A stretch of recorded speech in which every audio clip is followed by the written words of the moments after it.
On croit souvent que ce qui fait mal, c'est la perte. Mais parfois, ce qui nous effraie le plus, c'est le vide après la perte. Ce silence, cette sensation d'être suspendu, ce moment où il ne se passe rien et tout en nous s'agite. Aujourd'hui, on va parler de ce vide intérieur, celui qu'on remplit parfois trop vite. Trop de pensées, trop de messages, trop d'actions, trop de relations pour ne pas sentir. Mais si ce vide, au lieu d'être un gouffre, était une porte d'entrée, une porte vers toi, vers ce que tu évites, vers ce que tu ressens quand plus personne ne te regarde. Aujourd'hui, je t'invite à ne pas le fuir, à le regarder, à l'écouter, parce que dans ce vide, il y a peut-être quelque chose à entendre.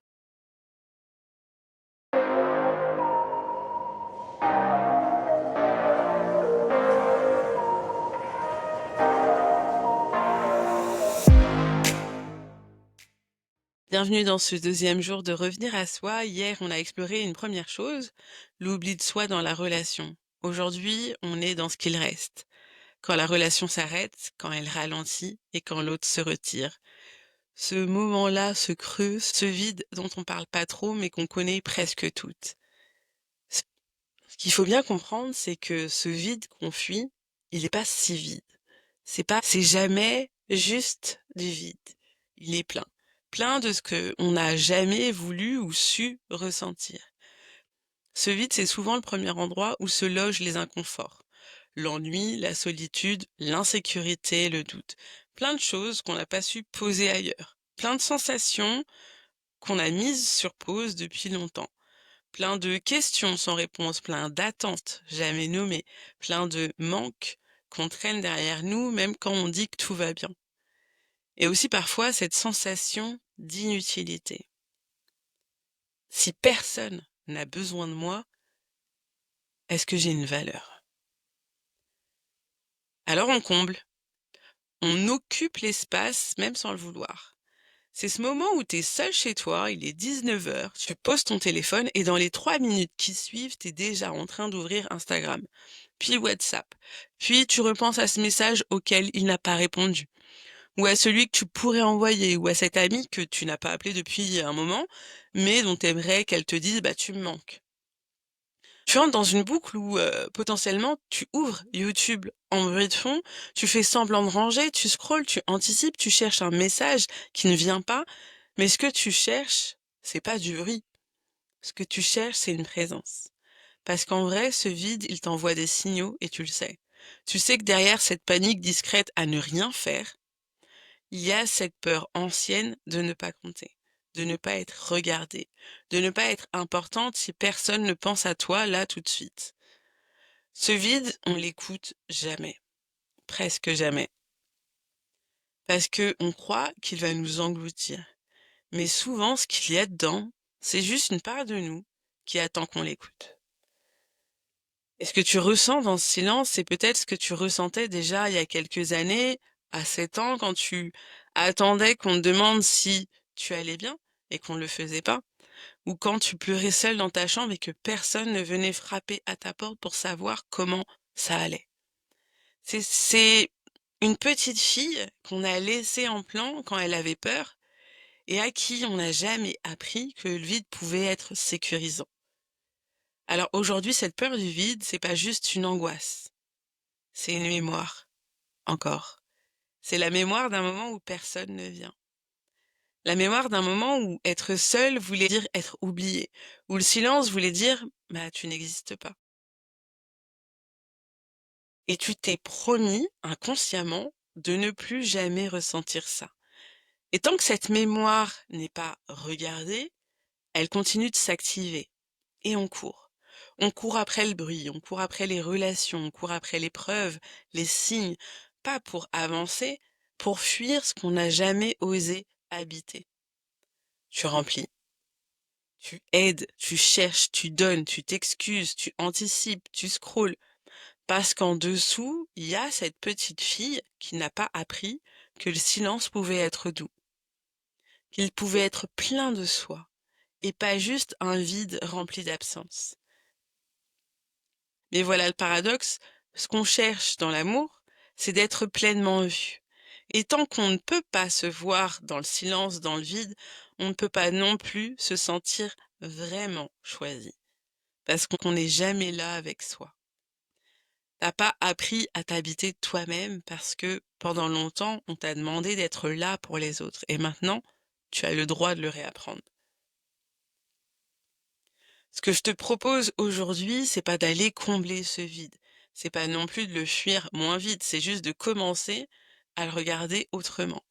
Et pour ça, je te propose quelques pistes. Tu peux y réfléchir, les écrire dans un carnet ou simplement les laisser flotter autour de toi en pensée. La première question: quand est-ce que je panique dans le vide? Qu'est-ce qui déclenche cette sensation de trop de vide chez toi? Est-ce que c'est un week-end sans plan, une soirée sans message, un dimanche matin sans notification? Un moment où tout le monde semble occupé, sauf toi. Essaie de repérer ces contextes-là, ils disent beaucoup. Deuxième question: comment tu remplis ce vide? Qu'est-ce que tu fais juste après cette sensation? Est-ce que tu ouvres Instagram? Est-ce que tu manges? Est-ce que tu appelles quelqu'un? Est-ce que tu lances Netflix en fond? Juste pour ne pas penser.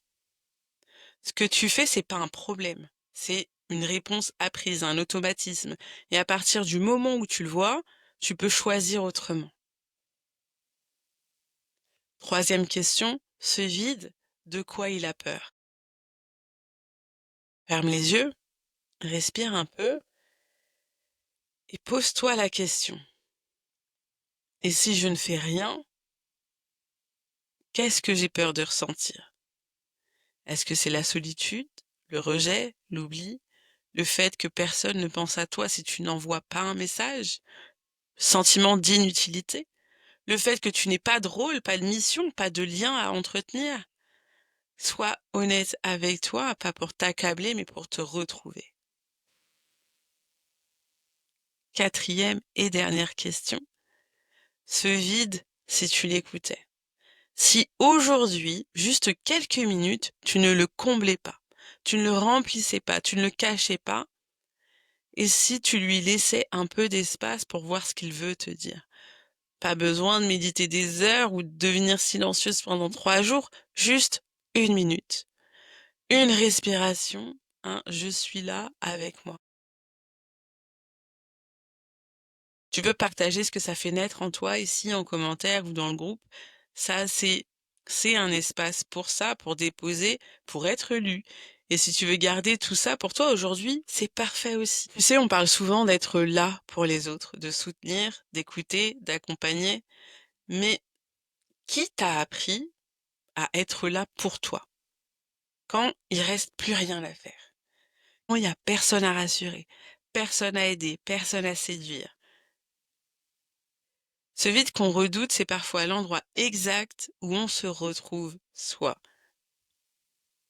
Alors si c'était pas un vide, mais plus un retour à soi, un retour à ta présence, un retour à ta respiration, à ton intériorité, à cette femme que tu es, quand il y a plus de rôle à jouer. C'est ça aussi revenir à soi, pas seulement se sentir forte ou affirmée, mais aussi se sentir complète dans l'absence de tout bruit extérieur. Aujourd'hui, ce vide, tu peux lui faire un peu de place, pas pour l'aimer tout de suite, mais pour ne plus avoir peur de le voir. Et maintenant, je t'ai préparé un exercice doux et libérateur à faire ce soir ou dès que tu le sens. Tu vas voir, c'est simple, mais ça reste un exercice puissant. C'est dans ton mail du jour et si tu veux, tu peux venir me dire en commentaire ce que ce vide a réveillé chez toi. Ce que tu n'avais jamais osé observer ou simplement dire: «J'ai pris le temps d'écouter». Parce que rien que ça, déjà, c'est énorme de partager. Avant qu'on se quitte, petit rappel, ce programme, il a commencé le 1er août, mais si tu nous rejoins maintenant, t'as rien raté, tu peux encore t'inscrire et tu recevras toutes les vidéos précédentes par mail. On est là chaque jour et chaque jour on creuse un peu plus. C'est pas du développement perso de surface, c'est un retour à soi, un vrai. Demain, on parlera de ton schéma d'attachement parce que tu ne tombes pas sur certains types de liens par hasard, tu les reconnais, tu les rejoues et on va comprendre pourquoi. Alors inscris-toi, abonne-toi à la chaîne et si cet épisode t'a parlé, laisse juste un commentaire. Je te retrouve demain et d'ici là, si le vide se présente, rappelle-toi, c'est peut-être pas un masque, c'est peut-être un passage, un endroit où tu peux enfin te retrouver.